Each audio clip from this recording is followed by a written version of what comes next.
All right, we're here with the number 13 in the nation of the men's basketball head coach, Jay Herkelman. How you doing, Jay? I'm doing great. You know, we're going to rein those accolades as much as possible. Yeah, okay. Kind of made a jump in the recent poll. I'm not going to ask you how it feels because I'm sure that's something that you expected more than anything. But take us kind of through the 11-1 season, the 11-1 start. Well, I guess the last time that we met was right before the Independence game, and that one went well, obviously, and you know, it's just that game there was what the Indy Coffey game usually is. It's an intense rivalry, and we were down at halftime and not playing as well, and then the second half we got things going a little bit, made a run, and got a 14 point lead, and were able to hang on down the stretch, and then you know, you just keep moving through to the next one, you know, in conference play, and you know, it was Dodge City, and we handled them. If I remember right, you know, we didn't play great, but we ended up winning by about 18. But it was the game in between the Independence and Hutch game, and you know, then we went over to Hutch, and due to a few reasons, we didn't play as well. The things that we've really been emphasizing with defense and rebounding, we didn't do either one of those that night. And yeah, there was some reasons. We were minus a couple players over there, but they were really ready to play us. Just the fact that last year, the last two times we played them, we beat them. And we were the only team that beat them on their floor last year, and they take a lot of pride in winning at home. And then we beat them in the region championship. So they were really excited to play us, and it showed that night. They kicked our tail pretty good. But we've bounced back since. We've played well the last few games, and we're sitting right now at I think 11-1 and 7-1 in the league, with one remaining going out to Colby. Right. Well, you kind of touched on it. In today's age, I mean, everything's about offense. I mean, you know, Houston Rockets want to average 50 or 52 3 points a game and don't really worry about the defense. That's kind of the NBA side. But, you know, how much time do you focus on defense? Because during the games, we see you press like pretty much all game. Right. So how much do you stress defense with your guys? A lot. You know, most of our drills in practice are based around what we're doing defensively. Breakdown drills, 1-on-1, 2-on-2, 3-on-3, 4-on-4, up to 5-on-5. And it's every day. You know, it's one of the staples that I've always believed in, and you hear coaches talk about it all the time, is you can win with defense and rebounding. Well, a lot of coaches say it, but then they don't emphasize it as much as they need to, and we do. You know, one reason why we have to is we don't shoot the ball as well as I thought we were going to. One of the things I was looking at yesterday was that in the second half of the last two games, and they were both at home, we were 1 for 13 from 3 in 2-game total. Against Seward, we were 0 for 4, and against Neosho just the other night, we were 1 for 9. And teams are zoning us. So we're doing a nice job attacking the zones, and we're being aggressive. But, you know, on nights when you're not shooting it very well, you better keep guarding, and you better rebound the ball. And we've been doing that. One of the things that we also, I like to look at is, and it's a stat that when I was playing was important to my coach when I was in college, and it's one that's kind of stuck with me, is we've made more free throws than our opponents have attempted. So that means we're playing aggressive, we're attacking inside, we're attacking off the dribble, but also we're guarding without fouling. Right. You know, I know after the Dodge City game, the coach was a little upset with the fact that we shot 41 free throws and they shot 18. And he came out publicly and said that. And but the reality of it is we attack inside and they shoot jump shots. Right. So if you're shooting jump shots, you're not going to get fouled as much. Right. Where we're going and being aggressive, so we do get fouled. And that's the way that we have to play to be successful, and we've been able to do that so far this year.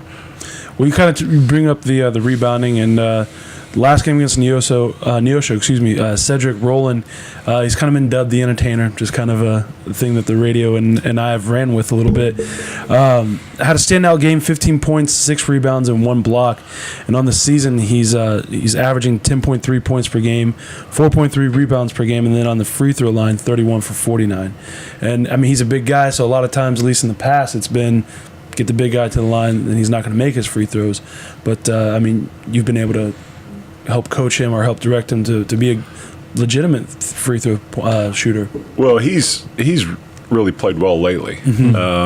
He didn't play as well early in the year. He wasn't in the starting rotation. He wanted to play more on the perimeter and shoot jump shots and a few games back, a couple weeks back, he's realized, I can do more work on the inside. And so since then, he's practiced really well. He's gaining confidence, and so now he's in the starting lineup. And since he's been in the starting lineup, he's really played well. I mean, his average is, like you said, 10.3, but in the last probably 4 games, it's probably quite a bit higher than that. Because he's going down in the post and he's doing work, and he's a hard guy to guard. He's a big body and he's got good footwork, and the free throws, he's really worked at that. Because last year it wasn't a strength of his, and I told him if you want to play at the end of games, you got to be able to make free throws. Right. And he's really worked at that because he wants to be in there at those times. So I'm really pleased with how he's coming along. He's playing well, and if he continues to do that through the rest of the season, that's really going to help us. Right, having that presence down low. We've got a few guys that can score it down there. But Ced, I mean, he's got a number of moves, and he's got jump hooks, he's got up and unders, he's got a little fadeaway. He's got a pretty good repertoire down there that he can go to, and I've developed a lot of confidence in it as he has. Right.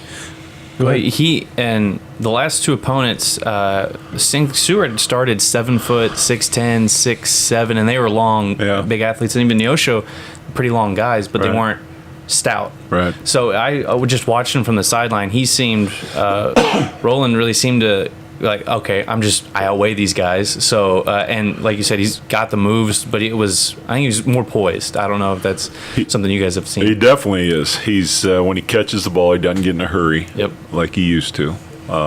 He's taking his time. He's reading if somebody's doubling him or if he's got a little one-on-one action where he can go take advantage of that. So, and you mentioned how big Seward was. The last 3 games have kind of been a mix of different teams. We played out at Pratt, and they started 5 guards against our lineup, and they're playing 5 guards, and they play fast. They shoot the 3 quick, and the game just goes up and down the floor, and they're playing a packed-in 2-3 zone, so we really couldn't get it inside. We shot too many threes in the first half. We shot 15 threes in the first half, and we changed that at halftime and talked about it, and we only shot, I think, 7 in the second half. But we were attacking more. And then the next game, we go from playing Pratt, who started 5 guards, to the next game we're playing Seward, who starts 7 foot, 6'10", 6'7", 6'6", and 6'2", right. and play that zone. And so it's a different type of zone. And then the next game we're playing against more athletic team in Neosho, who is long and athletic and not as stout as what you said, but they're also playing a zone. So a lot of teams are zoning us, but we're able to attack the zone and be smart about our shot selection. Yeah, I mean, talking about those other guys that can score down low, I mean, Keon Queen has been a pretty big guy for you off the bench, who maybe isn't a original 4, but kind of maybe a stretch 4, or he's just someone that can go in and bang around with those guys down there. I mean, he's averaging 7.9 points per game and 5.7 rebounds per game. Yeah, Keon, he's been in and out of the starting lineup this first semester. A lot of that's due to him. Right. When he gets in there, then you got to keep earning it. We got certain standards that you got to live up to if you're a starter, and you got to live up to them in practice. And sometimes, he doesn't always live up to the standards that I want him to, because I think he can be really good. I think when he continues to mature and get stronger and learn things a little bit more, I think he's got a chance to be really good. So the other night he didn't get a start, but he did the previous game against Seward, and he's getting a lot of confidence in the post scoring also, and the guys are seeing that. They're getting in the ball better. The other day when he took it coast to coast and finished, crossing the lane and finishing with his left hand. I mean, that was. I just told the guys on the bench, "Dang, I didn't know he had that in him." I hadn't seen that, and it was impressive to watch. He's a skilled player. He just needs to learn to be able to do it all the time, and when he does that, boy, he's really going to be effective. Against Neosho, he it seems like he's growing up like every play. And sometimes when you grow up, you take a stumble and you go backwards a little bit. But I think it was in the second half, he took a shot to the nose. I think it was an elbow or something, and he just ran down the court, which I think earlier in the season he hadn't been doing. So I was just sitting there watching. Like, I think he goes down. He really contested a lot of shots, and again, I think played slower, but also showed that athleticism. So that is a good point, because early in the year he would have stopped playing. He would have, put his hands in the air and complained to an official that he got hit, but the game keeps going, and he's learned that. After the Seward game, when I watched the tape, I texted him and said, "Probably your best defensive game you played this year." And then he comes out and follows up in practice by having 2 bad practices. I told him, I said, "It looks like I can't give you confidence anymore." So, but then he came off the bench. He wasn't happy about not starting against Neosho, but he played well. And so that's the maturity part of things, where he's coming along, where earlier in the year he didn't handle that stuff very well. Staying on Keon, how do you manage because he plays like he has a chip on his shoulder, like he wants to prove something. I don't want to say fighter mentality, but he definitely doesn't allow himself to get pushed around. And then along with the maturity aspect, gets knocked in the nose and doesn't do anything about it, just kind of goes down there and plays. What from the maturation process for him, what have you seen from him? Well, a lot of it started right after he got ejected from the game, and that was right before the Hutch game, so he didn't get to play in the Hutch game. And it was an unfortunate circumstance what happened. I don't think he needed to be ejected from the game, and from my viewpoint, but he was. And so we talked about things, and he felt bad about it. And it was almost like an eye-opener to him, like, I got to change. And so a lot of that has been, just communicating with him, talking to him about, hey, this is what's going to happen, and you can't get a reputation where officials are going to know you're going to be like that, or you can't let players know that you're going to get so upset because they'll try to get in your head. Right. And so he's starting to realize that as the season's going along, and it's good to see. And, moving on to another player, T.J. Washington, again, another guy that the radio has dubbed the president. On the season, leads your teams 14.7 points per game, 3.3 assists per game, and 3 rebounds per game. This last game against Neosho, 3 points, but I think he also had 5 assists. So it's like when the team is focusing on TJ, he's able to help out the team in other ways other than just trying to score. He was really playing well early, and that was good because some of the other guys weren't playing as well early, as we mentioned about Cedric and even Keon. And now teams are focusing on him a little bit more, trying to take him out of the mix because he has been our leading scorer, which is just common. Right. You focus on guys that are the better scorers, and other guys are stepping up. It's just not that he has struggled lately, but I think more teams are emphasizing trying to stop him a little bit more. Right. And the nice thing that's also happened is Malik's playing better. Malik was struggling early in the year, and now he's starting to play better. The other day against Seward, he played, I think, 34 minutes and didn't have a turnover. And when you can do that, as much as he handles the ball, you're making good decisions, and that keeps you on the floor a lot. So he's playing better, which I think also helps TJ, and it just it helps our whole team. It spreads the floor out for you. It definitely does.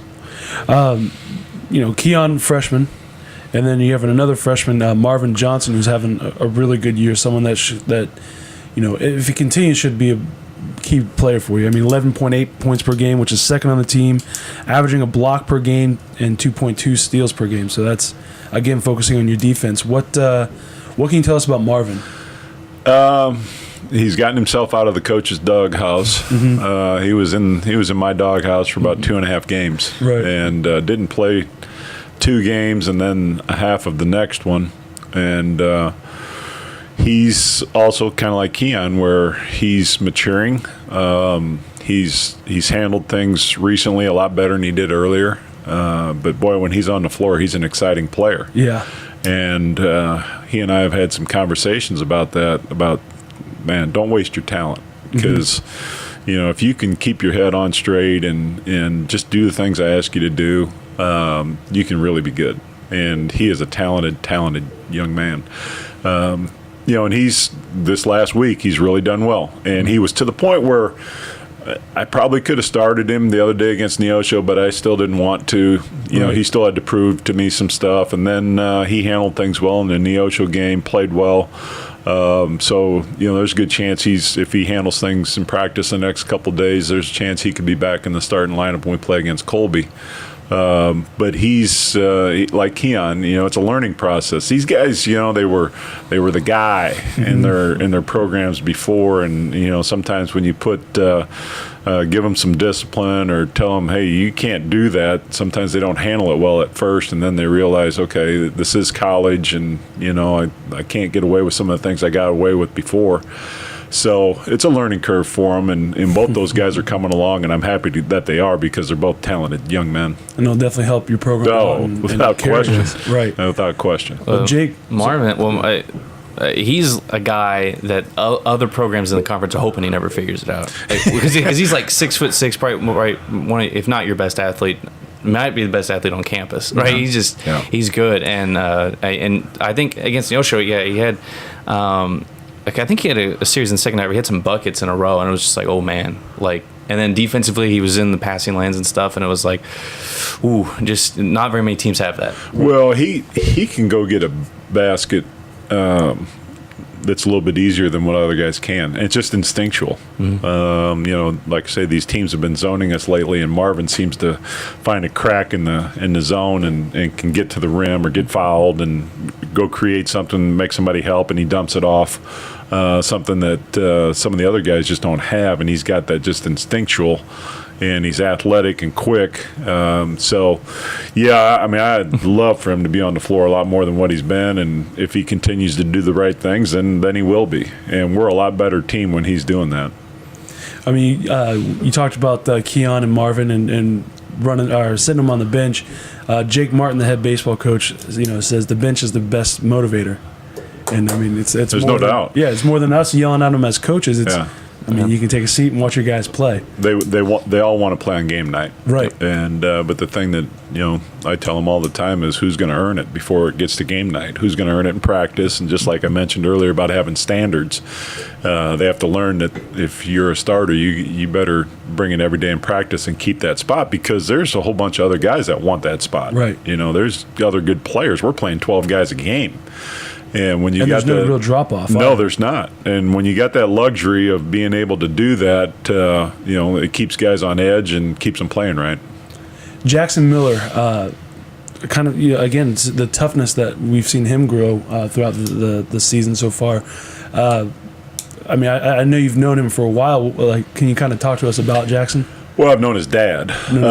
His dad and I had an apartment together when I was a grad assistant at Fort Hays State. And Mike is his dad. He was a player at Fort Hays State. And Mike is now the president of a bank out in western Kansas. And so that's how I came to find out more about Jackson, because he played at a 1A high school in western Kansas. Oh, wow. So the competition that he played against wasn't very good. Right. And obviously not at the level that he's playing against now. So early in the year, it was definitely an adjustment. But the one thing that I saw from him when he was in high school was his athleticism.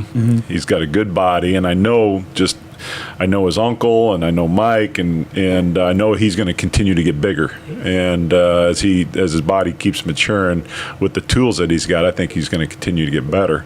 But yeah, early on, he was just he struggled with the athleticism, the quickness, the big bodies. He didn't have to play against in high school, but now he's figured it out. And but he's still up and down. You know, against Seward, heck, he plays really well against their size, and he has 8 points, 5 rebounds, really playing well. And then the other night against Neosho, he has 4 turnovers. He travels and 3 times and got a tough call against him on a setting a screen, but he didn't have as good a game. And so the big thing for him is a lot of the freshmen is just the consistency. But you can see it. I mean, he's athletic. He's sneaky athletic. Right. And the guys, they're developing more confidence in him, and he's a guy that also I think is going to be able to shoot it outside. He's kind of a stretch 4 guy. But he's coming along nicely, and we're obviously glad to have him. Was it your decision or his decision to cut the hair? It was his. He came in one day in practice, and the guys were kind of giving him a hard time about his short cut, but it's growing back. But yeah, for when I first saw him in practice, I was like, dang, dude. Didn't know he had that many eyes or anything. Yeah, right. Take us through your next opponent, Colby. What can we expect from a Colby team that so far is playing pretty decent? Yeah, they're middle of the pack right now. They beat us out there last year. The big challenge right now is keeping the guys focused because they're, today they'll be done with finals, and looking forward to going home and having to make a long road trip out to Colby, which we're going to leave Saturday, and then we play Sunday afternoon. They've got a high school wrestling meet. They play in a civic center. So they've got a high school wrestling meet that was already scheduled there, and so that's why we got moved to Sunday. So we're playing Sunday in the afternoon at 1 and 3. So the big challenge is hopefully our guys are going to continue to stay focused through this game, and then when it's over, go enjoy the Christmas break. They're looking forward. Some of these guys have been here since August and haven't been home, and they're looking forward to going home, and I get that. But the thing I would appreciate a lot more is if they would stay focused for a few more days until about 5 or 5:30, whenever the game's over on Sunday, and then they can enjoy the break a lot more. And that would be a heck of a first semester if we could get one more win and add to what we've done. But it's a tough place to go play. Last year was my first ever time going out to Colby.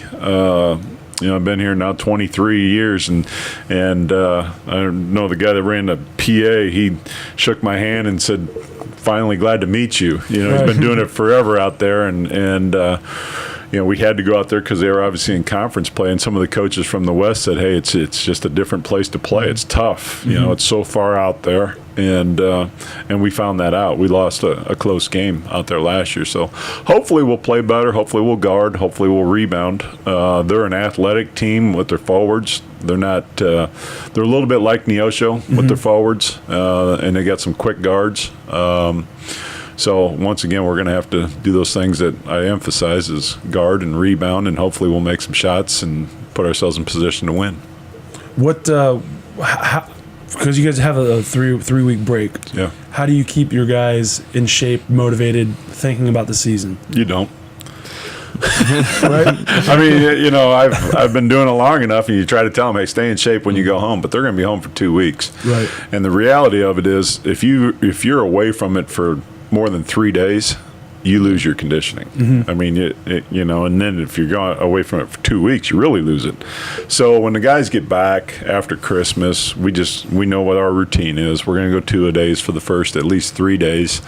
Start getting them back into shape. Even though they may go home and shoot or play some pickup games and stuff like that, it's still not the level of intensity that we play at. Right. And so, we got about a week to get them back into shape and thinking about basketball, and then we play Garden City when we come back. At home.